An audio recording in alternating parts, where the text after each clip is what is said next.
Welcome to the Wealthworthy Podcast. I'm Trisha. Hi, I'm Darian. This week's topic is don't let debt keep holding you back. So on our platform, we want to continue talking a great deal about earning more money and investing more money so that you're in a position where you're feeling as wealthy as you're worth. So one of the biggest hindrances that you can have is if you are continuously incurring large amounts of debt. So we want to be aware of that and really focus the conversation this week around what to do and what kinds of mindsets help you through getting rid of and keeping debt out of your vocabulary, especially when it comes to debt that isn't allowing you any leverage. It's not helping you to do the things that you are looking to do. We really need to focus on getting rid of. So one study that we were looking at was related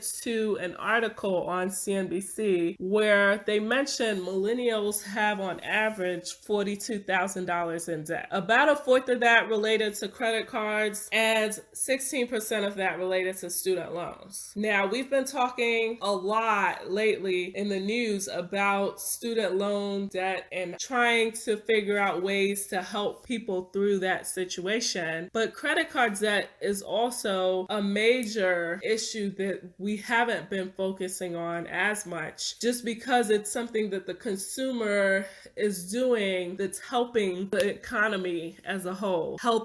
Okay?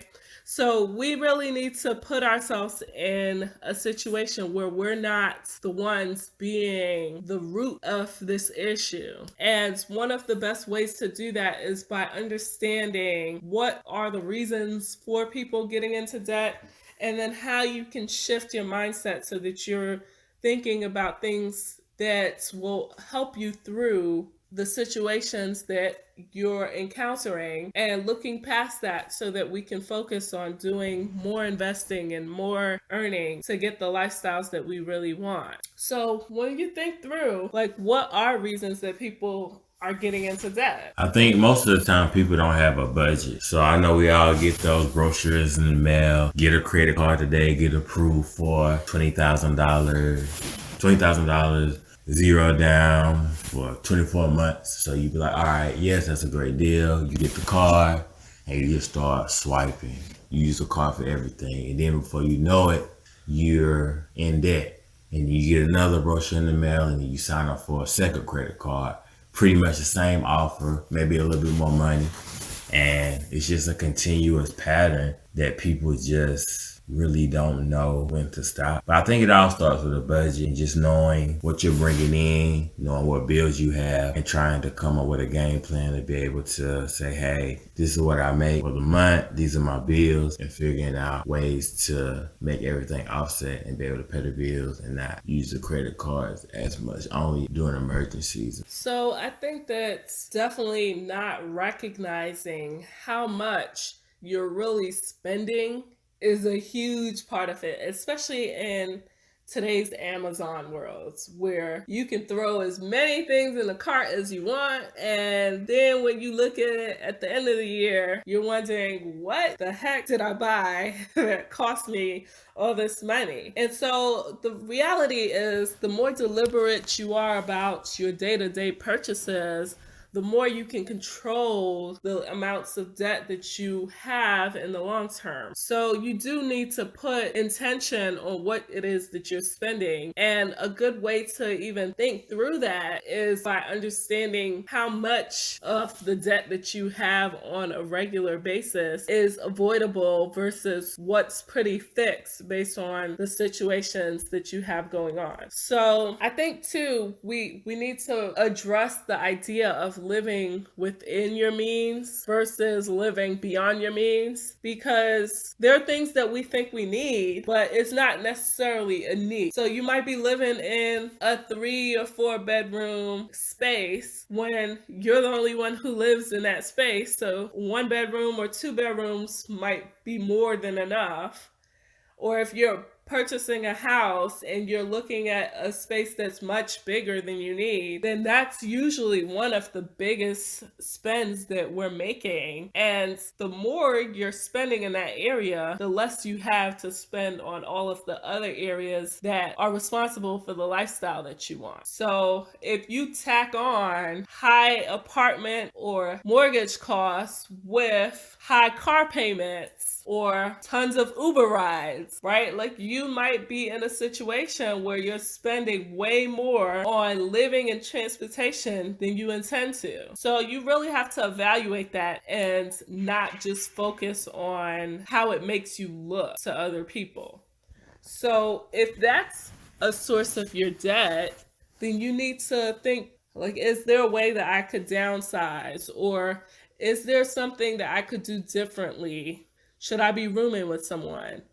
Is there a situation that would work out better for me, especially while you're trying to solve a debt issue? So if you are trying to pay off a bill, the more money you can put towards that bill, the better off you'll be. Another reason that people tend to spend more money on credit cards is because they don't want to tie up the capital that they do have. So if you don't want to spend all of your money on something, then you are more likely to look towards a credit card or something, a loan that will allow you to use someone else's money for a time period. And while that makes sense in itself, it also could put you in the sense where you're not paying as much attention to how much you're taking out because now you're talking about someone else's money. But you really have to think about this as your money because you are signing yourself up to pay this back. So you do have to have a budget. You do have to figure out if that's going to be something within the range that you want to spend. So all of those ideas combined are some of the reasons why people are getting into these debt situations. And of course, if you're spending on medical debt, then you really don't need to put that kind of cost on a credit card, definitely not an interest-bearing one. So look at different options around that so that you aren't falling into that trap where you're spending a ton of interest on debt, on medical debt. Like you really have to look at options like getting a care credit card where the first 2 years are more likely zero interest for that payment. Or if you're able to save money ahead of time to address those needs, getting something like a HSA, a house savings account, or a flexible savings account would be great options for you to put pre-tax money into an account so that you do not have to spend after-tax dollars on it, or you have the funds available to you to spend when you need it. So just focus your attention on spending what you need, especially when it comes down to these high interest bearing credit cards, and don't get more than you need. So let's talk a little bit about what to do if you already have this debt, right? You really need to evaluate what debt you even have outstanding so that you are able to tackle it. It's hard to tackle something that you aren't fully recognizing exists. Are there ways that you think, Darian, people are able to get rid of these debts once they're in it? I would have to say definitely with medical bills. Like I always tell people, they might tell you like, "Oh, you owe $5,000 in medical bills, right?" Well, you may only want to spend a certain amount. You can always negotiate with the people who have given you the medical bill. You can always negotiate and see, is it a price that you can pay that day. Sometimes they do 20, 30, 40, even 50% off, and they give you a time frame that you can pay that money, and they pretty much wipe your slate clean. That's an option for people with medical bills. As far as for other types of debt, I think it's just coming up with a game plan. If you're already in debt, figure out, hey, can I set up payment plans? Do I have extra money that I can put towards that debt so that you can get that taken care of in a timely manner? And don't let it stress you out. I mean, like she said earlier, everyone has debt. Until you find a better situation or a better job, some things are unavoidable, but if you can avoid as much debt as you can. When we talk about avoiding debt, You really have to think about what you're spending the money on. So if you bought something that was on sale and you thought that the price was great at the time, but then you're willing to spend a ton of money on interest, then those cheap shoes are no longer cheap shoes, right? Like if you spent $50 for them in the store thinking you got a good deal, but then you spend another 50 in interest over the next year or two, you really have to think twice about it because it's not a sale anymore.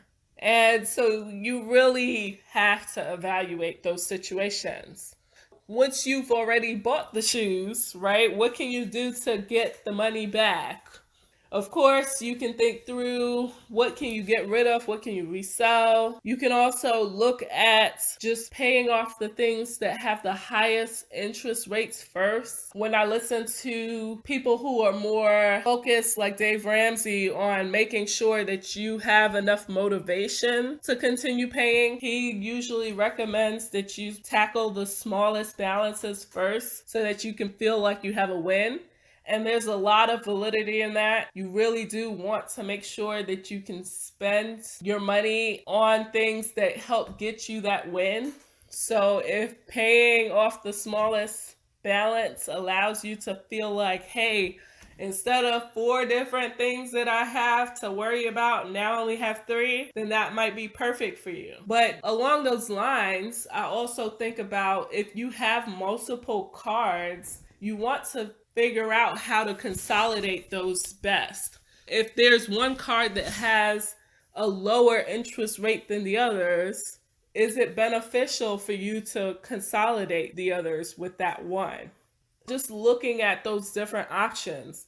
And then if there are debts that you have or and have had for a while, it may be worth looking at negotiating a better balance or a good payoff balance so that you can eliminate it faster. A lot of companies will begin writing off some of the debt that you owe them because they're like, hey, this person hasn't paid in this long. We don't think it's likely that we're getting this money back anytime soon. And they'll start writing it off. Doesn't mean that it's not owed, but if you're able to pay it off, you want to have the most favorable terms for you at that point, because now you're looking at ways to stretch the money you have in multiple ways to get rid of all this debt that you're trying to get rid of.